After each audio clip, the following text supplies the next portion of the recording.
You're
going to see it.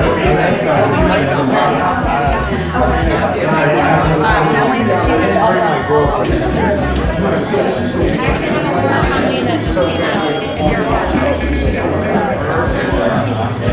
Step and repeat, baby.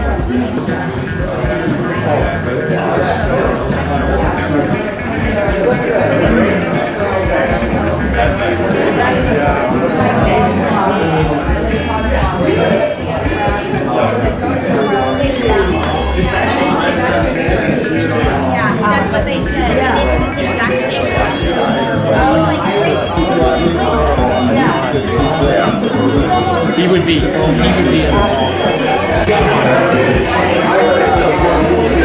really wasn't quite.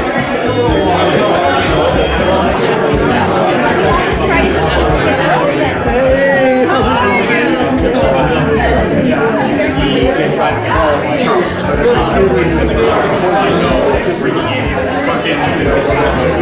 internally, so while the actual grounded narrative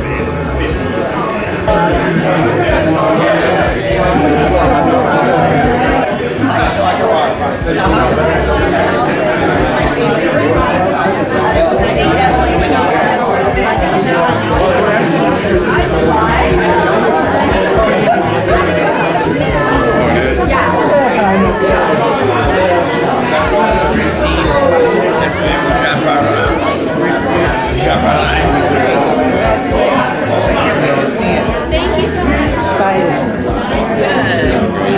your big sister.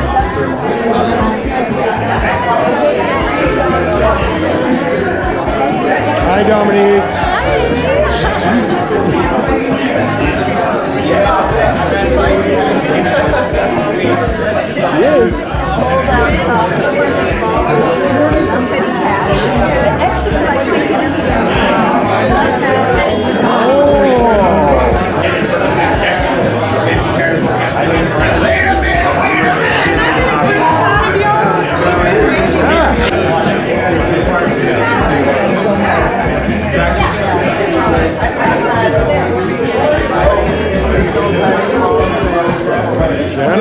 Hey. You should? Yeah. Did we spell your name right?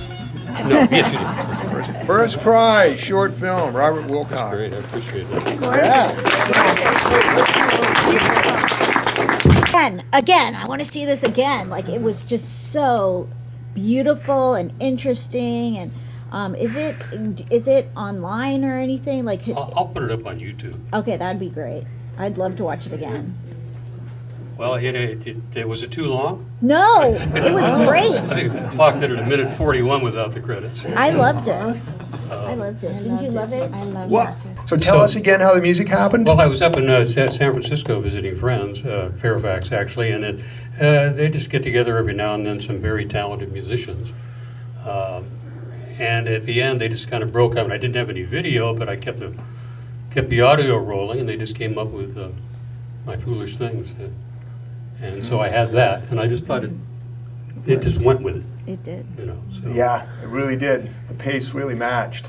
Yeah, so Beautifully. just kind of walking around trying to find compositions, and preferably June gloom. Don't want any sunlight. But Yeah, So- and had a soft light. Good man, ladies and gentlemen, and Oktay Ortabasi, composer by.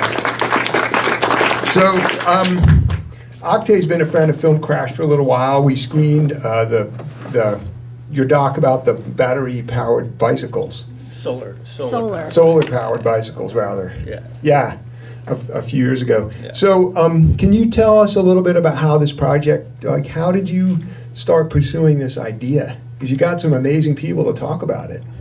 Yeah, well, David's been my composer and Scott's composer on some films. I've known David for over 25 years, and years ago he said, "I've got a theory about how music can be. You can make an algorithm for music," and I kind of thought he was crazy, but Do you guys need the mic on him? No? Yeah, and. Is it? All right. But over the years, he said, "Oh, I'm starting to learn to code. I'm actually doing this," and then he played me a piece like you've seen in the film, and I couldn't believe it. This is way before AI was even on our radar, and that's when I started. I said, "Well, we'll make a film," and like all films, they're difficult to make and hard to do, and you keep going along. Mm-hmm. And how did you approach some interesting people like Crystal Delgado? How'd you get her Yeah, well, involved? so I approached it from a journalistic point of view, but I just want to ask one thing, like, how many people just can't stand AI doing music or art or anything like that? Exactly. Well, okay, about half. It's interesting. Can I put up 3 hands? Yeah, so I just wanted to approach it from a journalistic point of view. I didn't take any sides. I have my own point of view on it. But that's why we approached those people. David helped me, Scott helped me. I just put it out, and people volunteered. Mm-hmm. Yeah. Yeah, and you got Nick Harcourt too. Yeah. I've been listening to the SoCal Sound, which needs donations if you guys care about public radio. I just sent him an email and said, "Do you want to talk about it?" And he said, "Yeah, sure." Mm-hmm. So, That's great. yeah. So, David, I have a question for you. Like, since you started this project with him, have you seen the whole AI landscape change? What do you think of what's happening now as opposed to when you guys started? So when the program started a long time ago, but it was in 2000 was when I recorded like the first orchestral piece. It's one of the pieces you heard in there, and at that time, no one really had that. So that was, there wasn't a lot of competition, but as I was working on it, I would get emails from various people saying, "Hey, have you heard about this? Have you heard about this?" And there started to be more competition. But early on, the people have been making music this way since probably the 60s, but it hasn't been very good. It wasn't until recently that it started getting good enough that you'd want to listen to it. So yeah, it's definitely changed a lot. Ah, you mean people have been using computer software to make music since the 60s? Oh yeah, Really? yeah. If you guys are familiar with the keyboard brand Kurzweil, Mm-hmm. he went on a talk show when he was a little kid, and he made a computer and showed off his technology on a TV show. So you can find it on the internet. Wow, I didn't know that. Man, any more questions for these guys? Great source of information. Yeah, Stephen. I think it's really interesting that you are able to do it without sampling a whole bunch of stuff. And I'm sure some of that's proprietary, but I was interested, like, you don't go deep into like what it is you're actually feeding it. Yeah. To start, like, are you feeding it like emotions or like how's that? So everything is a number, and everything in music can be broken down into 8 different categories. So there's contour, like, is the melody going up, is it going down? There's your notes, what are your chords and whatnot. There's your rhythm, and every one of those things can be quantified in a relatively short list of patterns. So, one of the parameters is, you can just turn a dial and say, like, how happy or sad do I want this to be? And then, there's parameters to control the rhythm, parameters to control the melodic activity.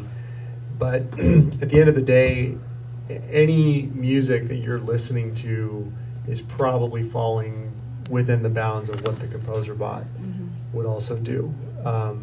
Anything that you're listening to that doesn't probably sounds a little more like noise. Oh, interesting. Yeah, Scotty. Are you planning to commercialize this, or are you using this as a way of exploring the making of music and art? So the music is very much commercialized, so that's already out, but the technology itself, I'm kind of keeping close to the vest. It's sort of a reaction to, he's a composer, he's learned, composition traditionally, but how do you compete, when, at the time we recorded this, one app was creating 800,000 sounds, songs per day. You multiply that by, I think there's about 20, 30 music apps, that's a billion songs a month, how do you compete as a composer? So he just created a version of himself that can do that. But it is different. He did not, learn from anything. It's just his own music theory. I was never able to look at the programming or see anything. He didn't even show me the screen. But, I know he's worked on this theory for about 20 years. And he's kind of just downloaded his brain to compete in the AI world. All right. Right on. Yeah, Tiprin. Yeah, I've been like super against AI, but I think the way that you put the film together gave me a different perspective of it. I know some things about music and composition, and I do think, even as he's saying, the rules are very finite, just like in science or math or whatever. So even if you use a computer to put in, it's still going to be, there's still a creative element to it that isn't that different from making it yourself. If you look at it in depth, like you're saying, it's still it's his own. Yes. Anyway, it was. I think there's a difference between what he's doing, because he coded it all with his theories, and then somebody prompting, make me a song about me going to Santa Monica Boulevard. Right. Just like when you use AI on Google, it can only give you some information, and then you're going to have to use that information to come up with whatever the facts or what you're looking for. It can be used like that. Yeah. for sure. So I think it opened my mind quite a bit. So. It's just like the solar powered bike documentary. I think you're coming up with some interesting ways of having people change their viewpoints, open their minds. Well, I think it's important to understand this is about the intersection of commerce and music, right?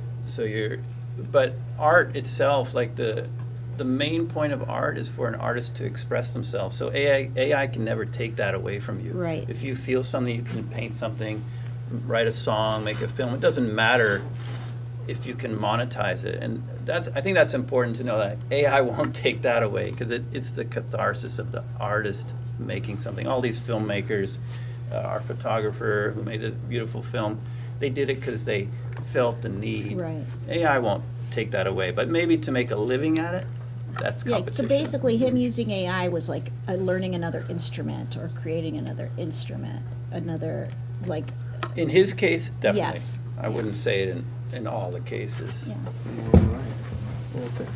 Yeah, we have time for one more, and then we got to move on to our. First. Who? The gentleman in the back. was first. Stephen. Matt, thanks. When you asked the question beforehand, I think you achieved a lot of open-mindedness. I think maybe there would have been more hands against AI before your film. And I respect the three-handed man, and I heard a lot of that out there, taking a hard stance. You achieved open-mindedness for me. Were you out to achieve open-mindedness in AI?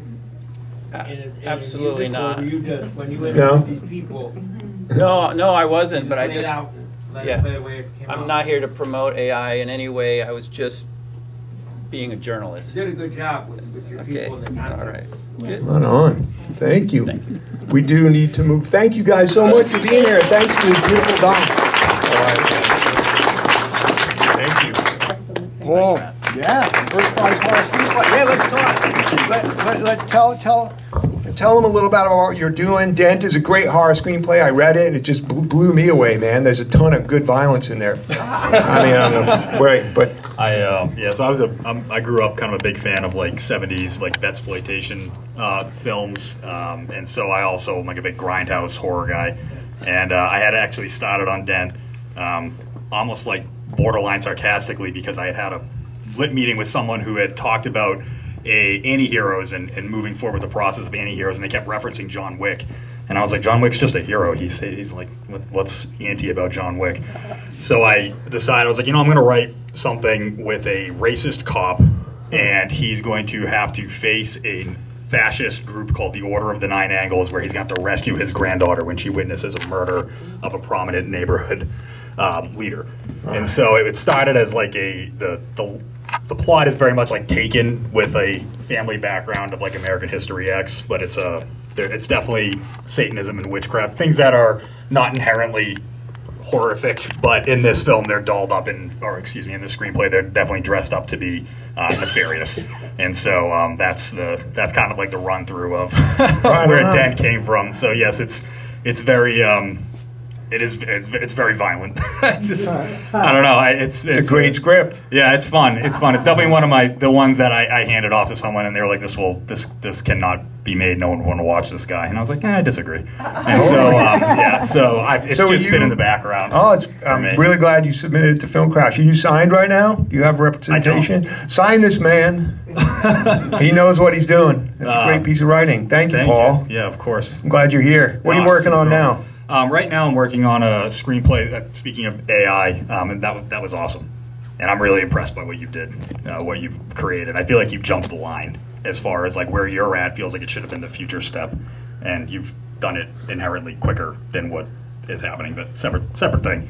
It's a story about a rundown ex-detective. If you need like a grimy old dude that needs to like rescue something, that's like definitely in my wheelhouse. Good. And so it's an ex-detective rundown, and he's trying to smuggle a sentient AI girl out of a broken down Los Angeles, closed down Los Angeles in the near future, and it's to upset. She has evidence, like she's like an Epstein flight log type sentient being who witnessed something horrific, and so they're trying to smuggle her out so she can upset an election. Sounds very timely. Yes. Wow. Thank you, Paul. You rock, man. Thanks, man. I appreciate it. Kristina Van Kirk Hoffman for The Box, first prize comedy screenplay. Let's take a picture of Colleen. All right. Let's tell them a little bit about it. All right, the Here. box. Let's use the mic. Oh. Yeah, that should work. Right. Kristina, ladies and gentlemen. Well, I love doing comedy. I used to book comedy at UCLA back in the day. That was you. That's me. That's on you. It's important to know she wrote it's a rom-com. It's a rom-com ghost story, actually. And I'm sorry that the director of Delula wasn't here, because it kind of segued a little together, bit. totally. It was very cool. I really enjoyed seeing all the movies today, so it's great to be included. Thank you. Yeah. So, The Box. Our hero, Henry Cole, is a ferry boat pilot over in Catalina in Long Beach, and he stayed there all these years. He's now 39 years old, never had a long-time relationship because he's always kept his mom company. And upon her death, he's going for his dream job up in the San Francisco Bay. And as he's leaving, his cantankerous, broken father meets him on the pier and hands him a mysterious box that his mother intended for him after her death. And he can't figure out how to open it, so he just throws it in the truck with all his other worldly belongings and heads north on the 405. Freedom! And he arrives in San Francisco, and he's running down the pier, falls onto the ferry, face down, and the attractive, feisty Lizzie comes out from behind the concession stand to check on him, and a romance begins. Now he's finally unpacking. Lizzie's coming over because he's going to help her with a Kickstarter so she can cast her bronze sculptures. And just before she arrives, he figures out, because the box smells like coffee cake. And he has his mom's recipe box, and he pulls out the coffee cake, and the numbers on the thing. opens the box, and his loose cannon mom comes out, and he's like, he loves his mom, but not as a ghost. And he does not want Mom this. comes back. Mom comes back. So let me ask you, very talented writer, this script really jumped out to me, and just I couldn't stop reading it once I started. Are you represented right now? I am not represented. Sign this woman. Be happy to talk with you. Yeah. All right. It's so good having you here. Thank you. I'm really glad, and thanks for choosing Film Crash. Oops, that's my. I also have a synopsis if anybody would like to pick it up and get a little more of the story. Yeah, she brought a nice synopsis. Little handout. Writer Rebecca Leigh, sincerely departed, first prize comedy short screenplay. Thank you so Yeah. much. All right. I love this. It's a dramatic short, and I love the idea that it's a haunted hotel, and she can't ruin her hotel without him, right? That's the idea. Is that me or you? That's probably me. Okay. So it's Frank is a ghost, and he's been haunting this inn for hundreds of years. And this inn is very famously haunted. So it is the owner's livelihood that people come and stay, and they want to see the ghost. But he's tired, and he's decided he wants to go into the light, and he doesn't know how to break up with the owner of the inn. I loved it because you got conflict going right away between them. It was really fun. Thanks. So, what are you working on now? Do you have something you're writing? I do. It is a ghost rom-com. Great. So, Feature length or short? yes, it's a feature. Mhm. Yep. Good. I'm excited. I love horror comedies. Anything with a ghost, vampire, Bigfoot. I'm here for it. But I want it to be funny. I want to laugh. So. I thought it was very funny. Oh, thank you. Are you signed with anyone? No. Sign this woman. We got 3 great writers here today. Beautiful. Thank you so much. Yeah, I'm really glad you were here. So like I said, we're all going to go outside now for our group picture. What time is it? Like 12:10. That should work. Thank you all for being here. Please spread the word for Film Crash 2026. The submissions open in January.